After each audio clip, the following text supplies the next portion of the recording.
बाबा मस्तू। राधे राधे। राधे राधे। प्रणाम महाराज जी। महाराज जी, मैं मुस्लिम दरबार हजरत मौला अली में 18 साल से मुख्य संत के रूप में कार्यरत हूँ। महाराज जी, आपकी जुगल जोड़ी के प्रति जो इश्क है, इसके कारण हम भी आपके आशिक हो गए हैं। हम अल्लाह ताला से एक शुक्रिया और दो दुआएं करते हैं कि शुक्रिया ये है कि आप हमारी ज़िंदगी में आए, और दुआ ये है कि अल्लाह ताला और मौला अली सरकार आपको शफा अता फरमाए। और दूसरी ये है कि हम भारतीयों के जीवन में आप जैसा दिव्य संत एक बार जरूर आवे। महाराज जी, इनका आपके प्रति भाव था। हाँ, नेम पहले आपको स्वागत करते, धन्यवाद करते हैं कि आप कृपा करके यहाँ पधारे और हमारी बात सुने हैं।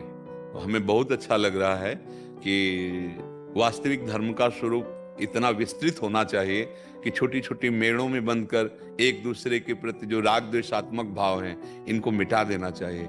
हमारे चाहे जो भी ग्रंथ हों, उन ग्रंथों में आप स्वाध्याय करके देखिए, चाहे हमारे रामायण, गीता, भागवत हो, या श्री गुरुवाणी जी हो, या आपके जो ग्रंथ हैं, आप उनको गौर से पढ़कर देखिए, भगवान को साक्षी करके, क्योंकि वो महान भगवत स्वरूप वाणी है।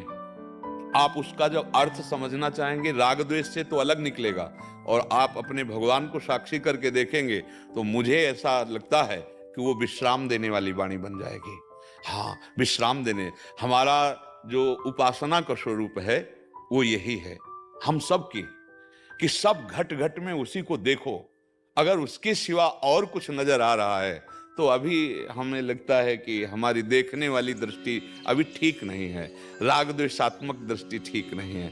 देखो, आप जो नाम लेते हैं वो हमारे भगवान हैं। हमें दृढ़ विश्वास है मेरे भगवान के सिवा और कोई नहीं। वही जिसे हम राम कृष्ण हरि बोलते हैं, उसे आप ऐसा बोलते हैं, उसे ही वाहे गुरु कहते हैं। वही परमेश्वर है, परम ईश्वर, वही अलग अलग नामों से उपासक पुकार रहा है। तो बीच में जो राग द्वेषात्मक वृत्तियां हैं वो हमारी हैं, पर्सनल हैं। जैसे बिजली दो तार में चलती है, ऐसे ये राग और द्वेष, अनुकूलता और प्रतिकूलता, मान और अपमान, अपना और पराया, इसी पे माया मन को विचरण कराती है। अगर इन कनेक्शनों को काट दे, फिर आप देख लो तो आप जीवन मुक्त महापुरुष हो जाओगे। ऐसे महापुरुष हुए हैं जिनकी हम चरण वंदना आज भी करते हैं। कहीं भी हो, किसी भी जगह हो, जब ऊंचाई पर पहुंचते हैं तो सब एक ही नजर आता है, और जब तक बहुत नीची धरा में रहते हैं तो ऊंचा और नीचा समझ में आता है, अपना और पराया समझ में आता है। पहले तो हम मन से आपको प्रणाम करते हैं कि आपने वास्तविक धर्म के स्वरूप को समझा और आप यहाँ तक कृपा करके आए। आपका धन्यवाद है।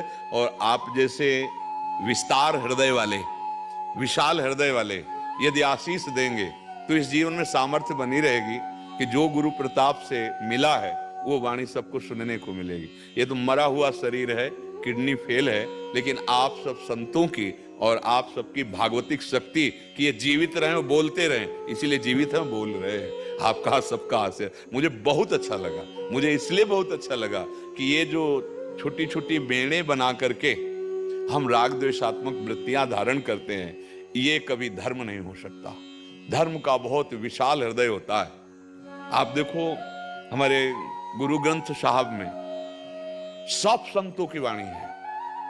क्या दिखाया है गुरु ग्रंथ साहब, क्या दर्शा रहे हैं कि हमारा जो स्वरूप है वो सब की वाणियों में विराजमान है। जो सब संतों की वाणियों में विराजमान है वही मैं हूं, दूसरा कोई नहीं हूं। ऐसे ही जितने भी हमारे धर्म ग्रंथ है वो सब एकता सिखाते हैं। अनेक को एक में करके और लीन हो जाए, यही जीवन मुक्त अवस्था है, चाहे जिस मार्ग का पथिक हो। आज हम सब अपने मार्गों से भटक रहे हैं, छोटे छोटे शब्द बोलकर, छोटी छोटी भावनाओं में एक दूसरे का अपमान करते हैं, एक दूसरे को हिंसात्मक वृत्ति से देखते हैं। मुझे तो नहीं लगता कि वो धर्मात्मा है या वो धर्म के ज्ञान रखने वाले, ऐसा नहीं है। इसलिए हमें बहुत अच्छा लगा कि आप पधारे, आप कृपा करें। तो आपको ये माला पहनाइए, हाँ, और सम्मान कीजिए।